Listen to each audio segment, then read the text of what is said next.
বাংলাদেশের বক্তা হলো দুই প্রকারের। একটা হলো কণ্ঠ নির্ভরশীল বক্তা,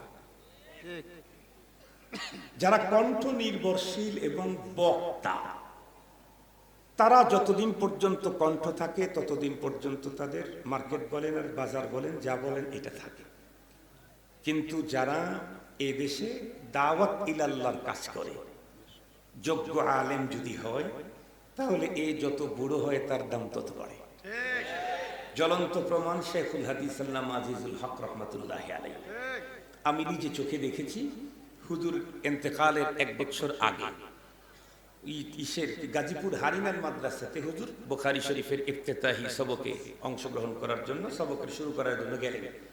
তখন হুজুরের কন্ডিশন হলো, হুজুর নিজের ছেলেকে চেনে না, আম্মাকেও ভালো করে চেনেন না। তখন হুজুরকে নিয়ে গেছে, হুজুর কি বলবেন তখন। এরপরেও হুজুরের আবার একটাই ছিল, কোরআন শরীফ আর হাদিস শরীফ দিলে ওই আগের তকরির সেম বলতে পারতেন। তো হুজুরকে যখন হাদিস একটা সামনে দিয়ে দিয়েছে, মামুন ভাই ছিলেন, দেখায় দিয়েছেন, হুজুর আগের মতোই তকরির করতেছেন, কিন্তু কোথায় থামতে হবে, ব্রেক করতে হবে, এটা হুজুরের মাথায় নাই। চালাইতে পারেন, ব্রেক জানেন না। পরে মামুন ভাই বলতেছে থাক এখন, থাক এখন। তখন বন্ধ করছে। ওখান থেকে আরেক মাদ্রাসা, সেখান থেকে আমার পীর ও মুর্শিদ আরেফ বিল্লাহ অধ্যক্ষ মিজানুর রহমান চৌধুরী সাহেব হযরতের মাদ্রাসা। আমি মামুন ভাইকে বললাম, মামুন ভাই আমি একটু হুজুরের গাড়িতে বসবো। কেন? আমি একটু হুজুরের চেহারার দিকে তাকায় থাকি।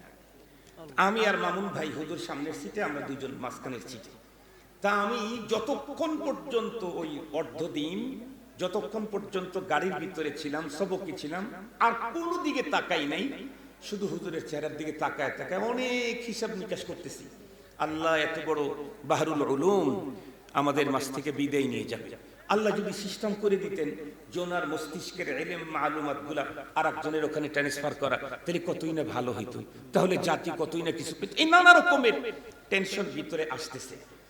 তো আমি তখন দেখলাম হুজুর যখন সুস্থ ছিলেন, ভালো ছিলেন, হুজুর যখন 2.5 ঘন্টা 1.5 ঘন্টা ওয়াজ করতেন, তখন হুজুরকে যে হাদিয়া দিত, আজকে হুজুর ব্রেক করা জানেন না, তকরির করা জানেন, কিন্তু ব্রেক করতে হবে কোথায় এটা ওনার ইসে নাই। তখন হুজুরকে 10 গুণে বেশি হাদিয়া দিয়েছে। কেন? সবাই চিন্তা করতেছে যদি আর কোনোদিন হুজুরকে হাদিয়া দেওয়ার সুযোগ না পাই। শেখুল ইসলাম আল্লামা আহমদ শফী সাহেব হুজুর তো নিজেই বলেছেন, হুজুর তো 2 ঘন্টা ওয়াজ করতেন এবং এত বেশি শের আসার করতেন তার যৌবনকালে।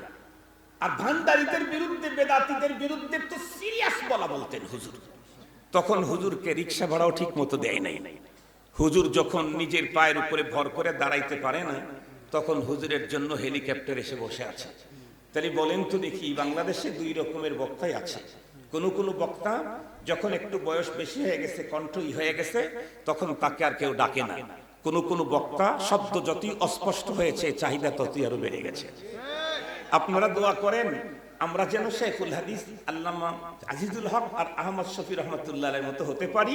তারই মৃত্যু পর্যন্ত দাম খালি বাড়তেই থাকবে, কমার কোনো সম্ভাবনা নাই।